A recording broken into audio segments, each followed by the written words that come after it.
말씀은 마가복음 11장 1절로 10절 말씀입니다.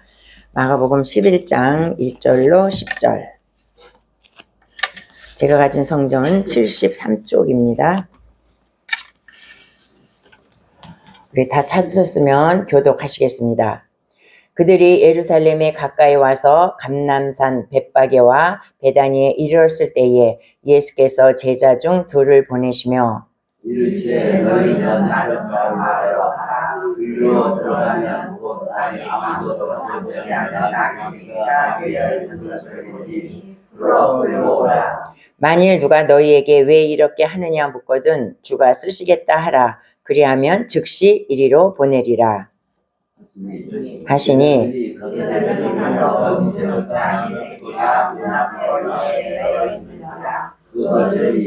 거기 서 있는 사람 중 어떤 이들이 이르되 나귀 새끼를 풀어 무엇 하려느냐 하며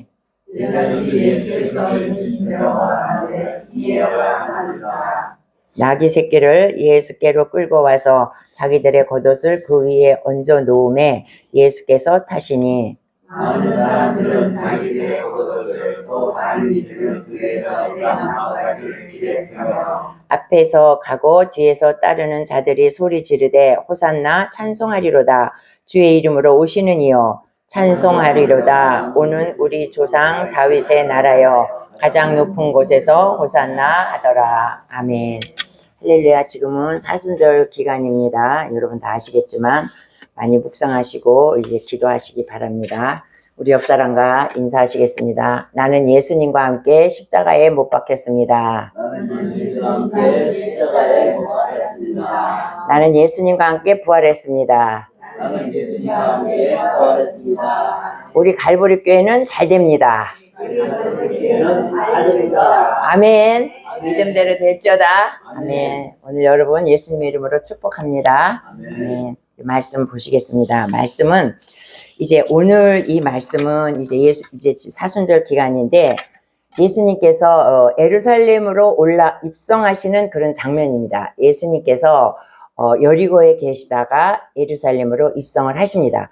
예루살렘으로 입성을 하시는데 곧바로 가시는 게 아니라 잠시 옆으로 빠져서 베단이라는 곳에 들려서 베다니에서 이제 한 일주일을 보내게 됩니다. 근데 예수님께서 예루살렘에 왜 가시냐? 예루살렘에 가시는 것은 그동안에는 예수님께서 내가 메시아다, 내가 왕이다, 만왕의 왕이다 이런 말씀을 하시지 않으셨어요. 근데 지금 이 예루살렘에 입성하시는 일은 내가 메시아다 이거를 나타내기 위해서 가시는 것입니다. 내가 메시아다, 내가 만왕의 왕이다, 만주의 주다 그러기 위해서 예루살렘으로 입성하시는 길입니다. 그러니까 왕으로 메시아로 입성하시는 길인데 그 길은 또 무엇이냐면 입성하시고 난 후에는 입성하시고 5일 있다가 예수님께서 이제 십자가에 못 박혀 죽으시는 날입니다. 그러니까 이 예루살렘에 입성하는 이 사건은 굉장히 중요한 사건이에요. 왕으로 입성하셨다가 결국은 십자가에 못 박혀서 죽는 사건이 이제 오늘 이 예루살렘으로 입성하는 이 귀한 말씀입니다. 그래서 예수님께서는 예루살렘으로 이제 왕으로 가려고 입성을 하시는데 그냥 가시지 않고 베다니에 가셨어요. 왜냐하면 예루살렘에 입성하려면 많은 준비가 필요한 것입니다. 왕으로 가서 십자가에서 죽기까지 많은 준비가 필요하기 때문에 예수님은 이제 베다니 나사로가 살고 있는 그곳으로 갔습니다. 그곳에 갔을 때 여러 가지 사건이 많이 있었지만 그 중에 중요한 것은 마리아가 자기의 귀한 향유 옥합을 깨트려서 예수님의 머리에 붓고 자기의 머리카락으로 예수님의 발을 씻겼다는 그 귀한 사건이 이제 그 사이에 있습니다. 그래서 예수님께서 뭐라 그러냐면 네가 나의 장례를 준비했다 이렇게 말씀하시지 않습니까?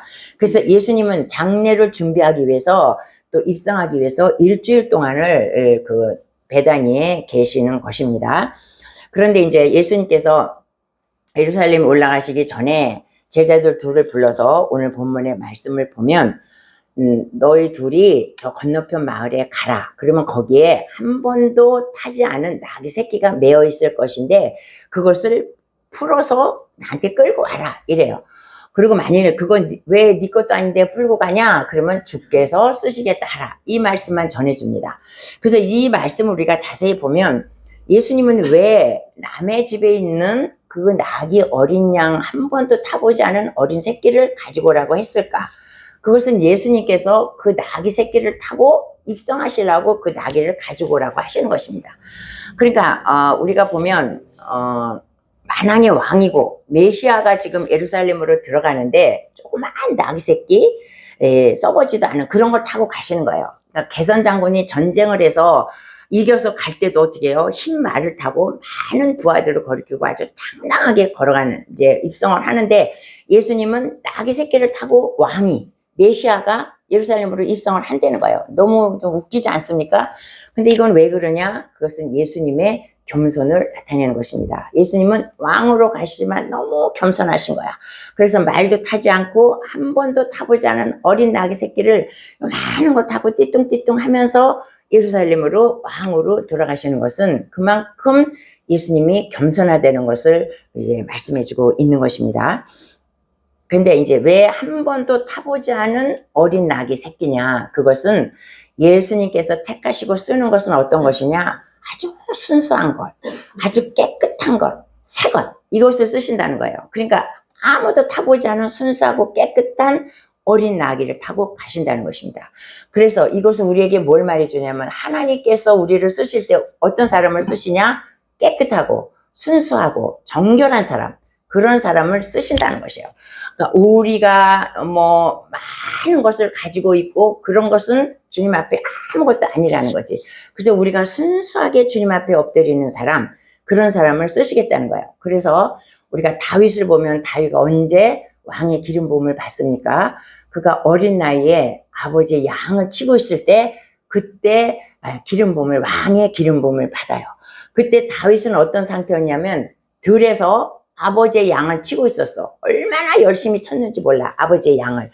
그러면서 그 양을 치는데 이제 사자나 곰이 와서 그 양을 물어가면 다윗은 쫓아가서 그 사자에 있는 그 입을 그냥 찢어 벌려가지고 그 양을 끄집어 왔던, 그렇게 열성 있고 순수했고 깨끗했던 그런 다윗이었다 이거예요. 그때 하나님께서 그의 머리에 왕의 기름 부음을 했다는 것입니다. 그러니까 우리가 하나님 앞에 쓰임받기 위해서는 우리가 그만큼 순결하고 정결하고 깨끗할 때 하나님께서 우리를 크게 쓰신다는 것입니다.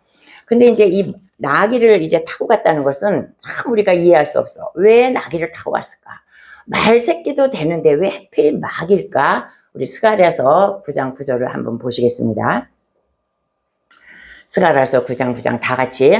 시온에 따라 크게 기뻐할지어다. 예루살렘에 따라 즐거이 부를지어다. 보라, 내 왕이 내게 임하시나니 그는 공의로우시며 구원을 베푸시며 겸손하여서 나귀를 타시니 나귀의 작은 것 곧 나귀 새끼니라. 이 말씀은 스가랴가 예수님이 탄생하기 몇백 년 전에 이미 이것을 예언한 말씀이에요. 그러니까 스가랴는 하나님의 계시를 받고 이제 메시아가 오는데 메시아는 아주 겸손한 사람이라서 나귀 새끼 작은 걸 타고 예루살렘에 입성하신다는 그 이미 스가랴가 이것을 예언을 했어. 그래서 이 예언의 성취가 지금 예수님에게로부터 이루어지는 것입니다. 그래서 이 이스라엘 백성들은 구약을 너무 잘 알아. 그래서 메시아가 올 때는 나귀 새끼를 타고 온다는 것을 이스라엘 백성들은 다 압니다. 근데 이제 이 이스라엘 백성도 예수님이 우리의 왕이 됐으면 좋겠다. 예수님이 메시아가 됐으면 좋겠다. 이런 바람이 많이 있었습니다. 왜냐하면 예수님이 공생에 3년 반 동안 사역하시는 동안에 많은 기적을 행하지 않았습니까? 죽은 자를 살리고 병든 자를 고치고 또 귀신을 내어 쫓고, 특별히 이들에게 매력 있는 것은 뭐냐면 오병이어의 기적이라는 것이에요. 그러니까 오병이어를 가지고 5,000명을 먹이고도, 남자만 5,000명을 먹이고도 12강주리가 남았으니 이 사람들이 생각하기에 저 사람을 우리의 왕으로 세우면 우리는 이제 평생 먹을 거 걱정 안 하겠다. 그래서 예수님을 왕으로 해달라고 그때 그 벳세다 광야에서 한참 소동이 일어났어요. 우리의 왕이 돼달라, 우리의 왕이 돼달라 그랬어요. 근데 예수님은 절대로 그걸 허락하지 아니하시고 그 사람들을 다 헤쳐보냈습니다. 그리고 제자들은 뭐냐면 은근히 예수님이 왕이 됐으면 좋겠다. 자기들도 그런 생각을 하고 있었다는 거야. 그래서 이 이스라엘 백성들은 예수님이 우리가 그러지 않습니까? 대통령 선거를 할 때도 어떤 사람 뽑아요? 경제적으로 잘 살게 해주는 사람이 1등이야. 우리가 대통령 선거할 때 우리를 잘 살게 해준다. 우리를 물질 걱정 안 하고 잘 살게 해주는 사람이면 우리가 그 사람을 뽑아. 아무리 정치를 잘하고 지네끼리 직을 보고 해도 우린 관계없어. 우리가 잘 살면 되는 거야. 일반 백성들은. 옛날에 임금들도 백성들이 잘 살게 해주는 게 최고의 그거였습니다. 그래서 이 사람들은 오병이어의 그걸 가지고 예수님이 우리의 왕이 됐으면 좋겠다. 이렇게 생각했던 사람들이라는 거예요. 근데 지금 그 예수님이 이제 이제 나귀를 타고 입성하시는 이런 장면이 이제 오늘 나오는 것입니다. 근데 이제 예수님께서 제자들 둘에게 너희 둘이 가서 저 건너가 마을 가면 나귀 새끼가 있는데 메어져 있어. 그거를 풀어갖고 와. 그래서 그 사람이 왜 푸냐? 그러면 주께서 쓰시겠다 하라. 그렇게 말하는 거예요. 근데 제자들은 아무 말도 안 하고 순종하며 가니까 정말 마을 건너갔더니 나귀 새끼가 묶여 있어. 그래서 그걸 풀었어요. 그걸 풀으니까 주인이 니네 근데 그거 왜 푸냐? 그러니까 주께서 쓰신답니다. 그러니까 그래? 그러면 갖고 가. 이렇게 된 거예요. 근데 너무 이상하지 않습니까? 제자들도 너무 이상하죠. 제자들도 아니 예수님 그거 남의 집에 가서 알지도 못하는 집에 가서 나귀 풀어오라 그러면 우리 도둑놈이에요. 어떻게 우리가 가다가 걸리면 우리 감옥 가는데 우리 못해요. 어떻게 그렇게 알지도 못하는 집에 가서 나귀를 그냥 훔쳐오라고 하세요? 이렇게 말할 법도 하죠. 근데 제자들이 아무 말도 안 하고 갔어. 그랬는데 또 그 주인이 왜 푸냐? 그러니까 주께서 쓰신답니다. 그러니까 이 사람은 또 내보내. 이 사람도 아무 말도 안 해. 이 일이 여러분 가능하다고 생각하십니까? 절대 이 인간의 세상에서는 내 나귀를 누가 풀고 가는데 누가 쓴다고 그럽니다. 그래 갖고 가라. 이럴 사람 세상에 한 사람도 없어. 그때 당시에 나귀는 뭐냐면 생활수단이었어요. 지금으로 말하면 자동차 같은 거야. 그러니까 나귀를 사람들이 타고 다니기도 하고 짐도 싣고 굉장히 유용한 동물이라는 거예요. 그래서 그 나귀가 집집마다 굉장히 중요한 건데 이 나귀가 새끼를 낳았어. 그래서 이 새끼를 잘 길러서 또 쓸거나 팔라고 하는데 주께서 쓴다 그러니까 가져가라는 거야. 이해가 안 되죠. 가져가 이런 거예요. 어떻게 해서 이런 일이 일어났을까? 그것은 예수님의 신적 권능에 의해서 이런 일이 일어났다는 거예요. 그러니까 예수님의 신적 권능으로 말미암아 예수님이 선포를 했기 때문에 그것이 그대로 이루어졌다는 거야. 그러니까 예수님이 아니고 일반 사람이 그거 풀어와. 그거 절대 순종 안 하지. 제자들도 보통 거친 사람들이 아니잖아요. 그때까지 변화되지 않았으니까 순종 안 해. 근데 또 이 사람도 보내지 않아. 근데 오직 예수님의 권능으로 말미암아 그런 일이 이루어졌다는 거예요. 그래서 이것을 보면 정말 우리가 주님이 나에게 어떤 명령을 했어. 그러면 나는 내 머릿속에서 그것이 나는 허락이 안 돼. 그런데 예수님의 명령을 믿고 갔을 때 어떻게 해요? 그 나머지 일은 주님께서 다 해결해 주신다는 거야. 그러니까 주님의 말씀에 우리가 순종하고 내가 볼 때 이렇게 가면 이건 도둑이야. 분명히 도둑이야. 그리고 나는 매를 맞든지 감옥에 가든지 지금 나는 그런 사람이 되는 거예요. 그런데 주님의 말씀에 순종하고 갔더니 주님께서 다 허락하셨다는 거죠. 그러니까 우리는 주님 앞에 그냥 주님의 말씀이면 내 생각, 내 머릿속에 있는 계산기를 다 던져버리고 그리고 주님 앞에 순종하고 나가라는 것입니다. 그러면 나머지는 다 주님께서 책임져 주신다는 이제 그런 말씀입니다. 그래서 여기서 보면 그 제자들이나 그 나귀 주인은 굉장히 순종하고 주님의 그 신적 권능 아래 엎드렸던 사람이라는 것을 우리가 볼 수가 있습니다. 그래서 우리가 주님이 쓰시겠다 그러면 우리는 내가 너를 쓰겠어 그러면 우리는 아멘하고 그냥 엎드려야 되는 거야. 아니에요, 우리 아들이 지금 고3이에요. 아니에요, 지금요 나 돈 벌러 가야 돼요. 아니에요, 나 지금 몸이 아파서 못해요. 이러지 말라는 거예요. 주님이 쓰시겠다, 내가 너를 쓰시겠다 그러면 예 하고 바로 순종을 하라는 것입니다. 내 머릿속에 계산기를 돌리지 말라는 거예요. 그래서 주님이 내 계산기로는 안 되지만 주님이 네가 이해했을 때 주님께서는 네 뒤에 일은 주님께서 다 이렇게 감당해 주신다는 말씀입니다. 그래서 이제 우리가 이런 경우도 있습니다. 이제 기도를 할 때 또는 이렇게 예배 가운데 어떠한 나의 마음에 감동이 있어. 아, 내가 어떻게 어떤 종류의 헌신을 해야 되겠다. 내가 어떤 종류의 봉사를 해야 되겠다. 아, 내가 어떻게 헌금을 좀 어떤 식으로 해서 헌금을 작정으로 하든지 내가 헌금을 드려야 되겠다. 이런 것이 우리는 반드시 있습니다. 우리의 감동 가운데, 기도 가운데, 예배 가운데 그런 것이 많지는 않지만 어쩌다가 그런 게 있을 수 있어요. 그러면 그 감동이 왔을 때는 뭐냐면 바로 예 하고서 하나님 앞에 고백을 해야 돼.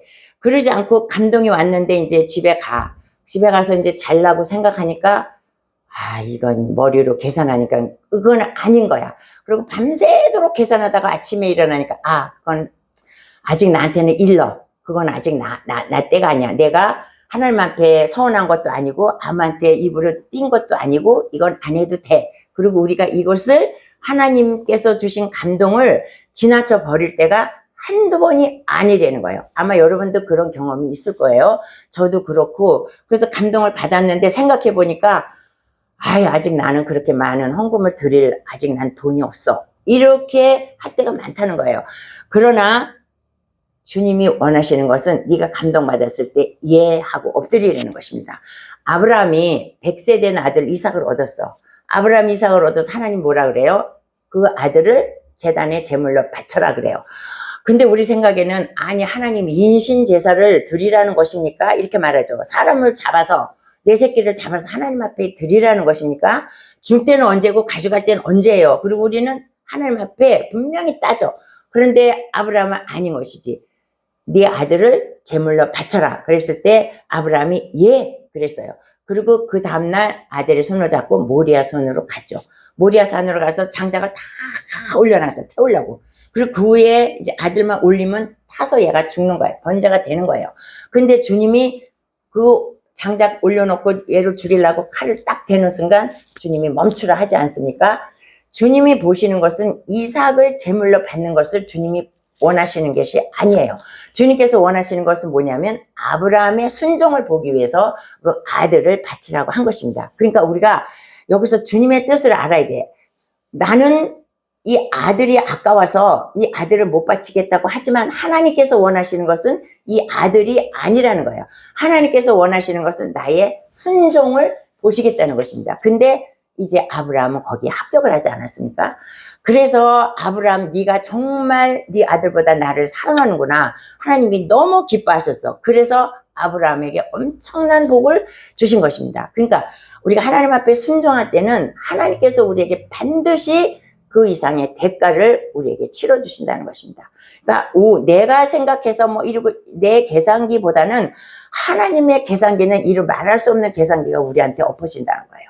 그래서 이제 요나서 우리가 계속 보고 있지만 요나 어떻게 해요? 하나님께서 니느웨로 가라 그랬잖아.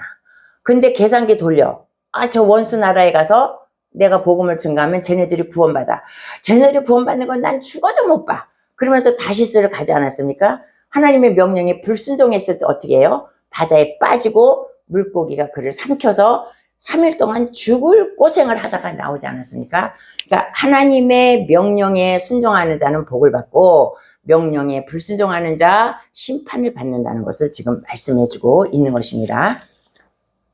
그래서 이제 끌고 왔어. 나귀를 끌고 왔습니다. 이제 끌고 왔으니까 예수님이 그 나귀를 타고 예루살렘에 입성을 해야 돼요. 입성을 하는데 나귀니까 이제 안장이 있어야 되지 않습니까? 근데 안장이 없어. 그러니까 이제 제자들이 자기의 겉옷을 다 벗어서 나귀에게 위에다 올려놨어. 그리고 이제 예수님은 그 나귀를 타고 드디어 예루살렘으로 입성을 합니다. 그러니까 백성들이 예수님이 나귀를 타고 오니까 막 난리가 난 거야. 그러니까 막 자기의 겉옷을 예수님이 가시는 길 앞에다가 겉옷을 쫙 깔고 종려나무 가지를 뜯어다가 막 예수님 가시는 길에 깔고 또 종려나무를 뜯어다가 막 흔드는 거예요. 종려나무는 뭐냐면 승리를 말하는 것입니다. 그리고 이제 그러면서 호산나 호산나 그러면서 다윗의 자손이요 그러면서 막 흔들어. 호산나는 뭐예요? 우리를 구원하소서 이런 뜻이 있는 거야. 종려나무 가지를 흔들면서 막 호산나 호산나 가면서 막 펄펄 뛰고 막 왕이 오셨다 메시아가 오셨다 하면서 막 펄펄 뛰고 난리가 난 것입니다. 근데 이때는 언제냐면 6월절 기간이에요. 우리가 이제 이 설교 말씀에서 계속 나오지만 6월절은 흩어졌던 이스라엘 백성들이 다 예루살렘으로 모여. 그러니까 예루살렘에는 한 10만 명 정도의 사람들이 살고 있는데 6월절이 되면 200만 명이 예루살렘으로 모인답니다. 그러니까 예루살렘에 모였는데 예루살렘으로 예수님 메시아가 입성하니까 그 엄청난 숫자야. 엄청난 숫자가 거기서 막 그냥 종려나무 가지면서 막 다윗의 자손이요 호산나 호산나 하면서 막 펄펄 뛰면서 예수님을 그렇게 환영을 했다는 거야. 그러니까 예수님은 뭐예요? 백성들한테 이미 메시아로 인정은 받았어. 인정을 받은 거예요. 입성하면서 인정은 받았는데 나중에 그 사람들에 의해서 또 십자가의 죽음을 당한 거예요. 그러면서 이 사람들이 이제 배반을 하는 거지. 그때는 호산나 호산나 했어. 근데 5일이 지나고 그 종교 지도자들에 의해서 이 사람의 생각이 또 바뀐 거야. 그래서 예수님을 십자가에 못 박으소서 십자가에 못 박으소서 또 예수님을 십자가에 못 박으라고 소리 지르는 사람이 바로 이 군중들이라는 거예요. 그러면서 바라바와 그 예수님 중에 누구를 놔줄까? 그러니까 바라바를 놔주라고 그 강도를 놔주라고 그랬던 사람들이 지금 이 사람들이라는 거예요. 근데 지금 이 시간에 이 순간에는 지금 이 사람들이 예수님을 메시아로 인정하고 왕으로 인정하고 호산나 호산나 소리쳤던 게 지금 이 장면인 것입니다. 그래서 이제 예수님이 이들의 환영을 받으면서 호산나로 이제 입성을 하세요. 근데 우리 마태복음 21장 11절 한번 보겠습니다. 다 같이 10절부터 11절 우리 다 같이 읽겠습니다. 예수께서 예루살렘에 들어가시니 온 성이 서동하여 이르되 이는 누구냐 하거늘 무리가 이르되 갈릴리 나사렛에서 나온 선지자 예수라 하니라. 지금 이제 이 마가복음에는 안 나왔는데 이제 마태복음에는 이게 자세히 나왔어요. 이게 뭐냐면 지금 막 호산나 호산나 하는데 갑자기 막 성이 떠들썩해지고 막 난리가 난 거야. 그러니까 종교 지도자들이 거기를 잡은 것입니다. 그래서 지금 이게 뭐냐? 너희들 이것이 지금 뭐냐? 하면서 호통을 친 거예요. 그러니까 왕이요, 호산나, 메시아요, 다윗의 자손이요 하던 사람들이 뭐냐면 뭐라 그래요? 마지막에 선지자라고. 나사렛에서 나온 선지자 예수다. 이렇게 또 그 사람들이 말을 확 바꿔버리는 거야. 이때부터 이제 예수님의 이제 고난이 시작이 되는 것이에요. 그러니까 사람들이 군중 심리라는 게 호산나 했다가 지금 그 율법주의자들이 와가지고 대제사장들, 바리새인들, 선지자, 서기관들이 와가지고 너희 지금 뭐냐? 이 사람이 누구냐? 그러니까 금방 꼬리를 내리면서 선지자 예수다. 이렇게 꼬리를 내리는 이 장면입니다. 근데 이제 우리가 여기서 우리 나귀를 한번 우리가 또 보십시다. 나귀는 아무것도 모르고 지금 예수님을 등에 태우고 이제 예루살렘에 입성하는 거야. 근데 이 지금 여기에 나오는 나귀는 아무 그거 없이 예수님만 태우고 묵묵히 자기 길을 가. 예수님을 태우고 무겁겠죠. 무거운 예수님을 태우고 새끼 나귀가 그걸 태우고 이제 쫙 갑니다. 근데 이제 여기서 자칫 잘못하면 나귀가 어떤 일을 하냐면 사람들이 막 환호성을 치고 막 그냥 춤을 추고 소리 지르고 막 자기 앞에다가 옷을 갖다 깔고 종려나무 가지를 까니까 나귀가 잘못하면 나를 이렇게 사람들이 환영하는구나 이렇게 착각할 수가 있다는 거예요. 그래서 착각을 하면 이 나귀가 어떻게 막 궁뎅이로 막 시룩시룩 하고 좋아가지고 앞발 들고 뒷발 들고 난리를 부릴 수가 있다는 거죠. 만약에 그랬다면 어떻게 해요? 제자들이 회초리로 호되게 그 나귀가 맞았을 거야. 근데 이 나귀는 그러지 않았어. 그냥 자기가 가는 길을 예수님을 싣고 쭉 갔다는 거야. 근데 이 나귀가 우리라고 가정을 해봐요. 나귀가 우리야. 내가 예수님을 태우고 가. 그건 뭐냐면 내가 예수님으로 인해서 우리가 예배드리면서 사역할 때 나를 통해서 어떠한 예수님의 능력이 막 나온다는 거야. 우리가 예수를 믿다 보면 사람들한테 대접도 받고 인정도 받고 높임도 받을 수가 있어요. 예수님으로 인해서 칭찬도 받아. 내가 예수 믿으면, 예수 잘 믿으면 칭찬도 받고 대접도 받고 환영도 받고 높임도 받을 수가 있어. 그런데다가 우리가 은사가 있으면 더 높임을 받아. 그러면 그것이 이 나귀처럼, 그것이 내가 주님의 등에 주님이 탔기 때문에 사람들이 예수님을 칭찬하는구나, 예수님을 환호하는구나 하면서 쭉 가야 되는데, 이 나귀가 교만이 들어가면 어떻게 해요? 내가 그런지 안다 이거야. 나 때문에 이 옷자락을 다 깔았구나, 나 때문에 환영하는구나, 그러면서 나귀가 앞발 들고 뒷발 들다가는 다 망해버린다는 것이죠.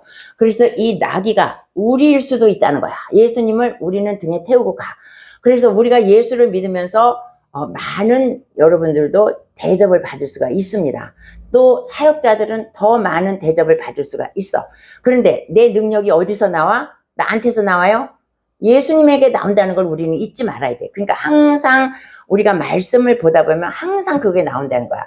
내 능력이 어디서 나오냐? 예수님 뒤에 타신, 내 뒤에 등에 탄 예수님이 있기 때문에 이 나귀도 같이 높임을 받는 거야. 예수님이 탔기 때문에 이 나귀는 같이 대접을 받고 자기 위에 예수님의 제자의 옷이 덮어지고 자기가 가는 길에 사람들의 겉옷이 거기에 깔린다는 거야. 그러니까 나는 예수님 때문에 내가 높임 받고 칭찬을 받는데, 그것이 나 때문이라고 우리가 잘못하면 착각을 받을 수가 있다는 거죠. 그래서 우리가 그것을 조심하고, 나한테서 나오는 모든 능력은 누구 거다? 예수님으로부터 나오는 거다를 우리가 꼭 명심을 하시기를 바랍니다. 그래서 이 나귀는 그러지 않았어. 묵묵히 예수님을 태우고 이제 끝까지 갔다는 것입니다. 그래서 이제 오늘 이 말씀은 무슨 말씀이냐면, 예수님이 이제 만왕의 왕으로 또 메시아로 인정받는 입성을 하셨다는 거예요. 그러고 나서 이제 월화수목 금요일이 되면 이제 예수님께서 이제 십자가에 못 박혀서 돌아가는 거야. 그러니까 이 백성들은 호산나 호산나 했지만 나중에는 십자가에 못 박혀서 이렇게 변한 백성이 되었다는 것이에요. 그러니까 우리도 수시로 변할 수 있어.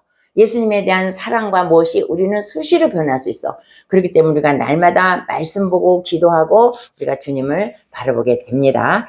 그래서 이제 오늘 이제 우리들에게 주시는 말씀은 무엇이냐면, 예수님과 같이 우리가 겸손해야 된다.